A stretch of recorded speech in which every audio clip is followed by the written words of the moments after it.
लेकिन पता फिर है उसके बाद धीरे धीरे जो है फिर मैं आपको मैंने फिर ढलना चालू हो गया। और चूंकि आपने मास्टर जी की बात कही थी, मैं मास्टर जी की एक बात मैं आपको याद करूँ, जिन मास्टर जी को मैं बहुत याद करता हूँ।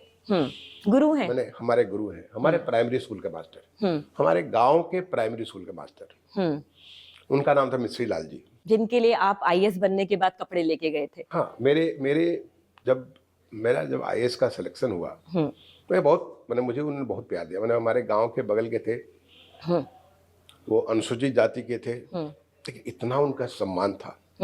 हमारे घर में भी आते थे तो जब तक मिश्री लाल जी बैठेंगे नहीं तब तक हमारे बाबूजी भी नहीं बैठते थे, इतना उनका सम्मान होता था। जब मैं आईएएस के सिलेक्शन के बाद मैं अपने गांव गया और पहले तो अपने देवता का प्रणाम किया, फिर माँ बाप का प्रणाम किया, फिर मैं चला गया मिश्री लाल मास्टर के यहाँ। हाँ जी। उनसे मैं मिला तो उनके घर पे उतने नहीं मिले, तो उनके खेत में मैं गया। उन्होंने बताया कि वो गए खेत में घास छिलने के लिए गए, मैं अपनी गाय के लिए, तो उनके खेत में गया। मैंने वो दृश्य अभी आपसे मैं बोल रहा हूँ, मुझे ध्यान आ रहा है। वो नीचे बैठे हुए मुझे ऐसे देख, मुझे तो मालूम था कि मैं आईएएस बन गया। आप। वो एक टक देखते रह गए। वो फिर खड़े हुए रोते हुए मुझे ऐसे पकड़ लिए जैसे अपना बच्चा जो है।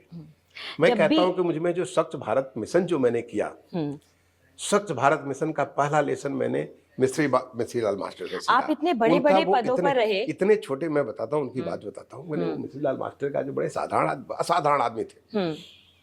सोचिए, हम लोग को बचपन में बोलते थे कि तुम लोग, हम लोग गांव में तो क्या है, चना खाते हैं, चना का भूजा खाते हैं, चना का जो है वो भुना हुआ क्या बोलते हैं, राह खाते हैं, या मूंगफली खाते हैं, इस सब चीज खाते हैं, गन्ना चूसते हैं। वो पहले आदमी थे जिन्होंने मुझे कहा कि बेटा कुछ भी करो, गन्ना चूसना तो एक जगह सारा छिलका रखो और उठा के ले जाकर कूड़ेदान में डाल दो उसको। तुम अगर मूंगफली खाते हो तो मूंगफली के दाने को सब एक जगह उसके खोल के रखो और उसको ले जाके डाल दो। जब तुम शौचालय के लिए जाते हो, हम लोग शौच के लिए खेत में जाते थे, ले शौच करने के बाद मट्टी उठाओ और उसको पूरा ढक दो ताकि उसके ऊपर मक्खी न बैठने पाए। ऐसी ऐसी चीज हमें सिखाते थे। वो सारी बातें मेरे ध्यान में, मैं बताऊं, बचपन में जब मैं छोटा सा बच्चा था, तो हमारे प्राइमरी स्कूल के हेडमास्टर थे। छोटा सा स्कूल था, एक कमरे का स्कूल, आधा उसका बरामदा, बाकी तो हम लोग पेड़ के नीचे पढ़ते थे। लेकिन जो संस्कार मिश्री लाल जी ने दिया, वो संस्कार हमारे साथ हमेशा हमेशा के जुड़ गए। फिर जब आप कलेक्टर बने, आपने एक यात्रा तय की उच्च अधिकारी के पद तक।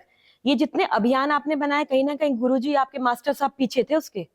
वो भी थे और तमाम लोग, और मतलब बहुत जगह से मेरा आदत रही कि जिससे जहाँ सीखने को मिले। मैं तो हमारे गांव के हमारे बड़े भैया लोग आते थे बनारस से, कपड़े आयरन करने के लिए भेजते थे, मैं जाता था आयरन करने के लिए। तो मैं देखता रहता आयरन कैसे करता है, कैसे मोड़ता है, कहाँ पे इसको इस्त्री करता है। और उसका आदत ये हुआ कि मैं भविष्य में कभी खुद किसी से सीख गया उससे। या मेरे गाँव में हमारे जो हलवाए थे, हमारे वो जैसे गांव में खटिया बुना जाता है, उनको देख के मैं खटिया बुनना सीख गया। मैं खटिया बुनने बहुत एक्सपर्ट हो गया था। जो हम लोग का खेत से आता था, अनाज आती थी, और उसको ओसाना कहते हैं, उनको देख के मैं कहता था, बुन्नू काका हमको भी करने दो, तो मैं करता था। मैंने ये सब चीज इतना मजा आता था सीखने में तो बहुत। और आज भी मैं लगातार सीखता रहता हूँ। मैं बता दूं, अगर आपके पास भी मैं कुछ अच्छी चीज देख रहा हूँ, आपको तो नहीं पता चलेगा कि मैं आपसे सीख रहा हूँ, लेकिन मैं आपसे उन चीजों को सीख रहा हूँ, क्योंकि मैं अपने अंदर कुछ चीजें आपसे मैं हृदयंगम करता रहता हूँ। ये मेरी आदत बचपन में पता नहीं बाबूजी ने डाली कि मिश्री मास्टर ने डाली, किसने डाली, लेकिन मैं हर कोई में अगर कुछ भी नया चीज देखता हूँ, दिखता है कि इसका कुछ है।